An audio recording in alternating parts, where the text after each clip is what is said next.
Se met à la page, eh bien, cette écriture est désormais disponible sur Windows 8. Elle est utilisable notamment sur iPad, sur iPhone, etc.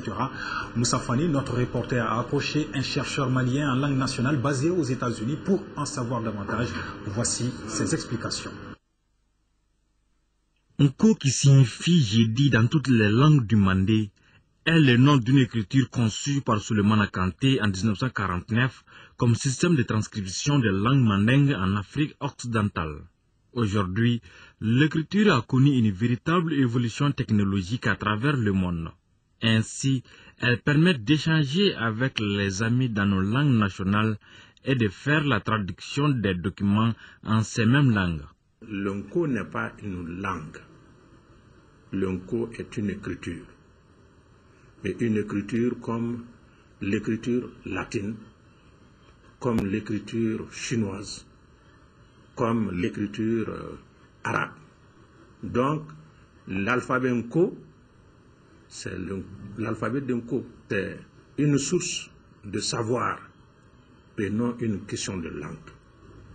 Mais la particularité de Nko, c'est que le Nko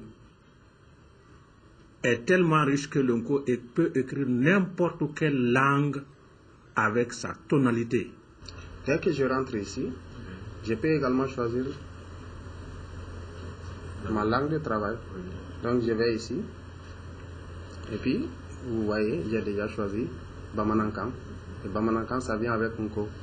Donc quand je clique ici, j'ai le Nko. Et vous pouvez voir le clavier. Tout est là. Donc, je ne fais que taper seulement. Et puis, tout sera en Nko. Donc, c'est comme les autres langues. Il n'y a aucune différence. Pour rendre l'écriture Nko plus accessible, un clavier virtuel permettant de l'écrire est désormais disponible. Les applications sont sur les sports informatiques, dans le jeu de caractères Unicode, fruit de la recherche d'un jeune malien en la personne de Boubacar Diakité, basé aux États-Unis, travaillant sur les langues nationales. L'Nko est vulgarisé dans toutes les applications technologiques modernes comme Windows 8, iPhone et iPad. Il est aussi sur les réseaux sociaux Facebook, Twitter, Yahoo Messages et Skype. Aujourd'hui, nous pouvons faire tout ce que quelqu'un peut faire dans les autres langues.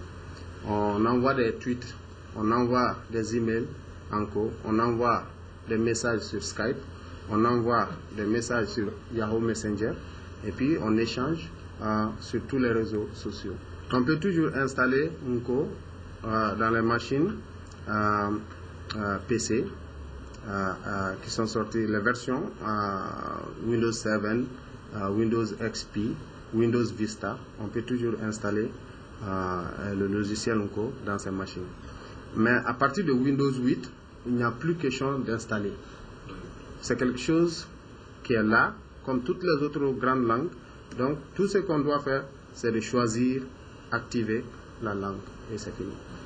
Les membres du bureau de la promotion du Nko travaillent actuellement sur le projet de création du cybercafé pour mieux faciliter aux jeunes l'apprentissage et l'usage du Nko. Je crois que Karamogo sont en train de travailler là-dessus. Ils ont déjà un cybercafé, mais ils n'ont pas encore assez d'ordinateurs.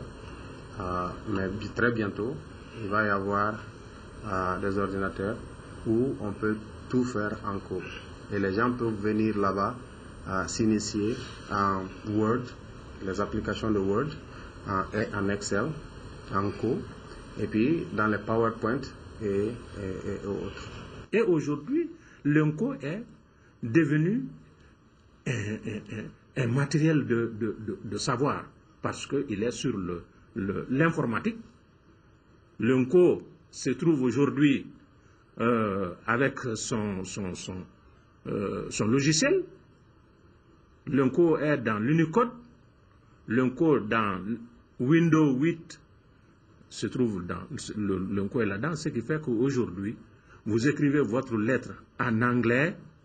Nous le trouvons à Bamako ici, celui qui vend sa banane au port de Bamako peut écrivant l'anglais, il demande à ce qu'on traduise en co, c'est écrit en anglais, lui, il tape, ça sort en co, et il lit, donc il lit sa lettre. Notre jeune chercheur a fait plusieurs traductions, comme le cas ici, la série 24 heures chrono.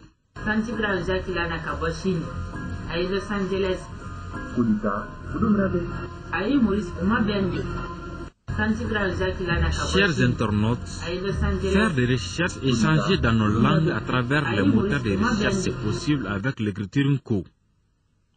Donc, à vos claviers.